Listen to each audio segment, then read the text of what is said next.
wa asyhadu anna Muhammadar Rasulullah sallallahu wasallam alaihi wa ala alihi wa sahbihi wa man tabi'ahum bi ihsan. Amma ba'd. Babun qitalu Jibril wa Mikail anin Nabi sallallahu alaihi wasallam yauma Uhudin. Bab tentang ikut berperangnya Jibril dan Mikail membantu Nabi, membela Nabi sallallahu alaihi wasallam pada perang Uhud.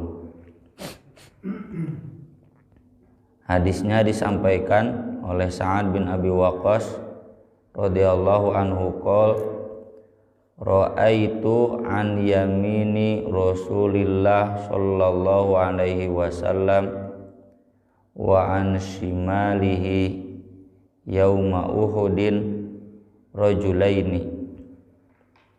Aku melihat di sebelah kanan Rasulullah sallallahu alaihi wasallam wa an shimalihi, juga di sebelah kirinya yauma Uhudin pada perang Uhud rajulaini, ada dua laki-laki alaihima thiyabun bid, yang menggunakan pakaian putih.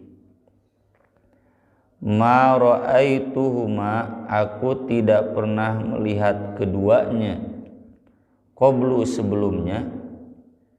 Jadi kalau itu betul pasukan kaum muslimin pastinya kenal, ya. Masa sesama pasukan tidak kenal? Kan sama-sama orang Madinah pada perang Uhud itu, tapi ini tidak dikenal. Wala ba'du, dan juga sesudahnya tidak pernah terlihat lagi itu siapa orang itu.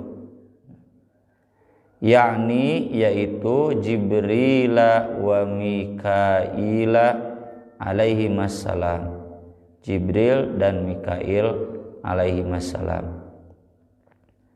Wa fi riwayatin, dalam riwayat lain, yuqatilani anhu, keduanya ikut berperang membela Nabi sallallahu alaihi wasallam ka asyaddil qital, sebagaimana peperangan pada umumnya, dan asyad itu yang sangat dahsyat. Ya, betul-betul perang yang dilakukan oleh Jibril dan Mikail itu kayak yang lain dan betul-betul gagah, betul-betul serius, ya, dalam menumpas musuh. Tentu Sa'ad bin Abi Waqqas tahu itu Jibril dan Mikail dari Nabi sallallahu alaihi wasallam, atau tidak mustahil Sa'ad bin Abi Waqqas menyimpulkan itu malaikat dari pengajaran Nabi sebelumnya. Di antaranya yang terkenal dalam hadis Umar dan Abu Hurairah radhiyallahu an, yang dikenal dengan istilah hadis Jibril, di mana ada seseorang datang ke Nabi sallallahu alaihi wasallam, pakaiannya sangat putih, lalu bertanya, apa itu iman, apa itu Islam, apa itu ihsan, kapan kiamat, ya. Udah aja, ya, udah Nabi menjawab. Kata yang bertanya itu, kamu benar, kamu benar. Kata Umar radhiyallahu an, aneh orang ini kok nanya tapi kok membenarkan. Berarti dia nanya bukan untuk minta tahu, dia sudah tahu, dan kenapa dia nanya segala, ya. Nabi kemudian menjelaskan itu adalah Jibril yang datang menjelaskan, mengajarkan agama.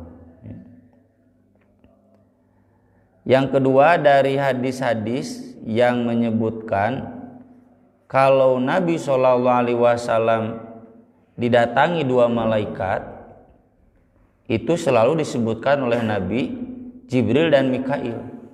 Jadi mengapa Sa'ad bin Abi Waqqas tidak menyimpulkan ini munkar dan nakir atau raqib atid, kok Jibril dan Mikail? Karena di hadis lain, ya, hadis yang panjang dalam Sahih Bukhari, dalam Sahih Bukhari itu ada dalam kitab jenazah tentang siksa kubur, bahwa beliau didatangi 2 orang lalu dibawa ke satu tempat. Dipertemukan yang pertama dengan orang yang tidur tapi ditindih oleh batu yang besar. Batunya sampai hancur, kepalanya apalagi. Lalu dibawa lagi datang ke satu sungai darah. Ada orang yang tenggelam. Setiap kali dia berenang ke tepian dilempari, ya, sampai kemudian ke tengah lagi. Ada juga orang-orang yang ada dalam tungku yang besar, tungku yang dibakar api, ya. Orang-orang itu setiap kali keluar airnya mendidih, ya, dibakar, dileop, ya, digodok. Apinya dipadamkan, turun lagi. Semuanya telanjang. Kemudian ada seorang orang tua yang dikelilingi oleh anak-anak di sebuah tempat yang rindang. Panjang hadisnya. Ini 2 orang ini menjelaskan itu yang tadi tidur lalu ditindih batu yang besar adalah orang yang belajar Al-Quran tapi dia tidak berdiri di waktu siang dan di waktu malam. Hadisnya itu yakumu itu berdiri dalam sholat atau mengamalkannya. Jadi kita nggak punya pilihan. Tidak diajar Al-Quran, doraka, ya, leuwih doraka. Belajar Al-Quran juga tidak mengamalkannya dalam sholat, tidak mengamalkannya dalam amal-amal keseharian, doraka juga. Ditindih dengan batu besar, itu gambaran dia banyak tidur, ya, banyak tidur di waktu malam. Ini santri-santri sing ingat, ya, daripada tidur lelap kemudian nanti disiksa, itu harus takut. Jadi bangun lagi tiap malam itu. Jangan kerek nepikeun ka subuh, ya. Harus takut tuh nanti disiksanya seperti itu karena Al-Quran tapi dia tidak bangun malam, di siangnya juga tidak. Jadi diibaratkan orang yang banyak tertidur, siangnya tidak diamalkan, malamnya tidak diamalkan. Orang yang tenggelam di sungai darah itu adalah rentenir, bangkir, ya, dan lain-lainnya. Sekarang banyak kan modus-modusnya. Orang yang dibakar itu telanjang, ya, dileop, dibakar di air yang mendidih, itu adalah para pelacur, artis-artis yang berani membuka aurat, atau siapa saja, ya, yang berlaga seperti mereka. Terus seorang orang tua yang dikelilingi oleh anak-anak, itu adalah Nabi Ibrahim. Itu adalah anak-anak yang wafat dalam keadaan masih anak-anak. Anak-anaknya sudah kita bahas dulu di hadis tentang takdir, auladul muslimin wa auladul musyrikin. Jadi anak orang kafir pun kalau dia mati dalam keadaan masih anak-anak, belum balik, itu masuk surga, ya, di dalam tempat yang rindang. Tapi bukan berarti kemudian di dunia distatuskan seperti anak orang Islam. Tetap di dunia mah statusnya orang kafir. Jadi kalau punya tetangga orang kafir, anaknya masih 5 tahun meninggal dunia, DKMT maksa sini mau dimandikan dengan cara Islam, nggak perlu. Kan ikut agama bapaknya di dunia, nggak perlu sampai berantem, ya, antara masjid dengan gereja, ya. Harus dikuburkan di kuburan kaum muslimin, tidak. Itu di dunia ikut agama bapaknya, tapi nanti di akhirat masuk surga. Nah, di hadis yang panjang itu kemudian 2 orang itu menjelaskan, saya Jibril dan ini Mikail, gitu. Jadi dari hadis-hadis itu, seandainya Sa'ad bin Abi Waqqas tidak langsung mendengar dari Nabi, beliau memahami seperti itu tepat. karena memang kalau ada orang yang tidak dikenal berpakaian putih itu pasti malaikat. Kalau berdua pasti Jibril dan Mikail. Ini juga jadi catatan kata Imam An-Nawawi, fadilah memakai pakaian putih. Ya, ini bukan bapak-bapak saja, ibu-ibu nih harus dengar. Ya. Soalnya capek nyisihna, jadi susah dan terlalu mudah belelnya, lapuk. Jadi nggak mau pakai menyediakan pakaian putih itu, pinginnya yang berwarna-warni. Ya. Kadang suami ya ikut istri lah. Ya, nah ini jadi suami sebisa mungkin pakaian itu pakaian putih, istri juga ini harus banyak badami.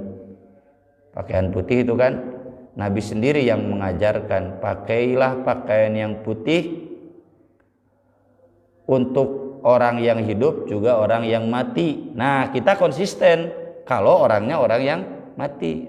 Pernah ninggal nu di boehna warna hidung bodas wae kan. Jadi kita sudah mengamalkannya untuk orang yang mati, tapi belum mengamalkannya untuk orang yang hidup. Meski boleh, Nabi juga kan pernah khotib Jumat pakai mantel merah, ya. Mantel hijau ada dalil-dalilnya, ada boleh. Cuma dianjurkan memakai pakaian yang berwarna putih sesering mungkin. Ini pokoknya yang mengamalkan sunnah itu. Kalau bukan Habib Rizik, Bapak Jokowi, ya selalu pakai putih.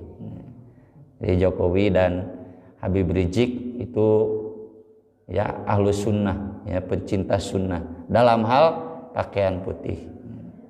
Saya nggak pernah melihat Habib Rizik pakai batik, nggak pernah. Nggak pernah lihat Habib Rizik pakai baju yang warnanya selain putih, nggak pernah. Itu menunjukkan beliau konsisten dalam sunnah itu, ya bukan untuk orang yang mati saja. Ini juga jadi dalil bahwa malaikat itu bisa terlihat oleh orang-orang tertentu tentunya, karena tidak semua sahabat bisa melihat. Dulu ketika rame perang Ambon, itu kan zaman-zamannya Sabili naik ya, majalah Sabili ke durian runtuh itu perang Ambon itu, karena langsung liputan di tempat. Kita sering baca pengakuan, atau saya juga ketika ke Ambon saya konfirmasi, betul itu ada pasukan putih? Ya. Kita nggak kenal siapa mereka dan juga tidak pernah melihat lagi siapa mereka. Laki-laki biasa, tapi memang sekilas-sekilas, terutama ketika masjid yang diserang. Apakah itu malaikat? Sangat mungkin, ya, sangat mungkin. Termasuk kalau kita dengar cerita dari orang tua kita dulu ketika perang dengan Belanda, dengan Jepang, ya kakek mungkin buyut, ya saya bukan sering lah, ada 1-2 mengalami itu ketika perang melihat orang yang berpakaian putih yang tidak dikenal, ya. Jadi jangan kemudian lihat yang pakaian putih pasti malaikat. Tinggal lah bisi komandan. Jadi kalau memang itu pakaiannya putih, kita tidak kenal, ya tentara kan biasanya pakainya pakaian hijau, sangat mungkin itu adalah malaikat. Ini jadi dalil juga kata Imam An-Nawawi, berarti malaikat turun dalam perang itu bukan hanya perang Badar saja, tapi juga perang Uhud, dan tidak mustahil semua perang. Termasuk kan dalam perang Al-Ahzab, fa arsalna alaihim riha wa junudan lam taruha. Kebetulan pasukan malaikatnya tidak kelihatan. Nah, yang kelihatan ini perang Uhud, perang Badar itu kelihatan, ya. Sahabat melihat sendiri. Sebagaimana kemarin kita saksikan ya, hadis-hadisnya sudah kita telaah. Jadi ketika ada orang kafir, tiba-tiba dia terjatuh, tiba-tiba dia terluka parah, padahal belum dipukul. Itu menunjukkan bahwa malaikat itu turun dalam perang, tapi turunnya malaikat tentu tidak bagaimana kita. Ini perang fisabilillah, pasti ada malaikat, pasti menang, enggak juga. Kumaha Allah.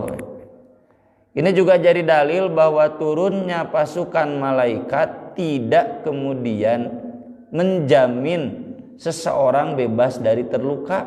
Buktinya kan Nabi SAW kemarin sudah dibahas hadis-hadisnya, beliau terluka parah. Jadi yang dimaksud malaikat menjaga, ini kan Jibril makanya menjaga Nabi, itu menjaga sampai tidak meninggal dunia. Ada kan di surat Al-Maidah, ya ayyuhar rasul balligh ma unzila ilaik wa illam taf'al fama ballaghta risalatah wallahu ya'simuka minan nas. Allah akan menjaga kamu dari manusia secara umum. Apa maksud menjaga di sini? Maksudnya tidak akan dibunuh, bukan tidak akan terluka. Jadi kalau kita selalu berdoa setiap malam, kalau aku dibangunkan, jagalah aku sebagaimana engkau menjaga orang-orang yang solih. Itu menjaga batinnya, terutama juga menjaga lahirnya. Karena di surat Al-An'am, wa yursilu alaikum hafadhah hatta idza jaa ahadakumul maut tawaffathu rusuluna wa hum la yufarritun. Surat Al-An'am. Dikirim hafadhah, malaikat yang menjaga. Tugas menjaganya itu sampai nanti datang keputusan harus wafat. Tawaffathu rusuluna wa hum la yufarritun. Dicabut nyawanya, tidak akan ditangguhkan. Nah, menjaga malaikat kan bukan berarti kita bebas dari luka, bebas dari cedera. Jadi kalau seseorang dia berdoa yang tadi, tapi kok kenapa ya motor saya hancur, ini tubuh terluka, ini malaikat gimana tugasnya menjaga? Maksud menjaga di sana, menjaga jangan kemudian dibunuh ya atau dicederai oleh yang lain. Tapi seandainya pun ada yang dibunuh, itu bagian dari takdir juga ya. Berarti tugas menjaga malaikatnya sudah selesai. Jadi bukan berarti kemudian bebas dari luka. Buktinya Nabi SAW saja terluka parah, hanya memang beliau dijaga. Kan kemarin ketahuan yang jaganya cuma 9 orang, yang 7 meninggal dunia. Harusnya kan secara teori Nabi itu meninggal dunia, teori manusia, tapi tidak. Nah, itulah diantara fungsi penjagaan malaikat Jibril dan Mikail. Kemudian hadis berikutnya, babun istadda ghadabullah ala man qatalahu Rasulullah sallallahu alaihi wasallam. An Abi Hurairah radhiyallahu an qala Rasulullah sallallahu alaihi wasallam, istadda ghadabullah, sungguh sangat besar murka Allah, ala qaumin, pada satu kaum, fa'alu hadhihi bi Rasulillah sallallahu alaihi wasallam, yang mereka berbuat seperti ini kepada Rasulullahnya sallallahu alaihi wasallam. Wa hiya hina idin yushiru ila rubaiyatihi. Saat itu Nabi sambil menunjuk gigi seri sampingnya yang tanggal, ya, yang di samping gigi seri. 4-4-nya kan coplok, ya, ompong. Sambil menunjuk begitu, kata Nabi, sungguh besar murka Allah pada orang yang sampai membuat gigi nabinya tanggal. Harusnya dijaga, ini malah dilukai. Jadi kalau kita ada gigi tanggal, jangan malu, Nabi juga giginya tanggal perang Uhud. Kan kalau udah tua nggak mungkin jadi lagi. Wa qala Rasulullah sallallahu alaihi wasallam, Rasulullah sallallahu alaihi wasallam juga menegaskan, istadda ghadabullah azza wa jalla ala rajulin yaqtuluhu Rasulullah sallallahu alaihi wasallam fi sabilillah. Sungguh besar murka Allah azza wa jalla atas seseorang yang dibunuh oleh Rasulullah sallallahu alaihi wasallam di jalan Allah dalam perang. Ini juga menunjukkan bahwa Nabi sallallahu alaihi wasallam itu membunuh, tapi fi sabilillah. Jadi jangan ragu, seandainya kita ditakdirkan ya berperang, fisabilillah, perang fisabilillah itu jelas. Kita muslim itu kafir, kafirnya juga kafir yang menjajah kayak Belanda, kayak Jepang. Paehan metong kagok. Nabi juga ikut membunuh. Dan fisabilillah ini jadi batasan, kata Imam An-Nawawi, berarti dikecualikan orang yang dibunuh sebagai hukuman kisos, ya, sebagai hukuman jinah, itu dikecualikan. Makanya ketika ada seorang perempuan yang dihukum rajam kan karena dia berzina padahal sudah menikah sampai mati, sesudah matinya Nabi menyolatkan meskipun ditarik sama Umar. Kenapa disolatkan? Dia pelacur. Kata Nabi SAW, dia sudah bertobat dengan tobat yang seandainya dibagi rata dengan 70 penduduk Madinah masih lebih besar tobat perempuan ini.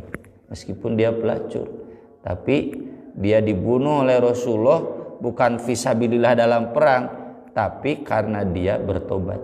Itu lain lagi. Jadi ini yang disebutkan oleh Rasul, sangat besar murka Allah bagi yang dibunuhnya ketika perang. Hadis ini hemat saya tidak bertentangan dengan hadis yang kemarin.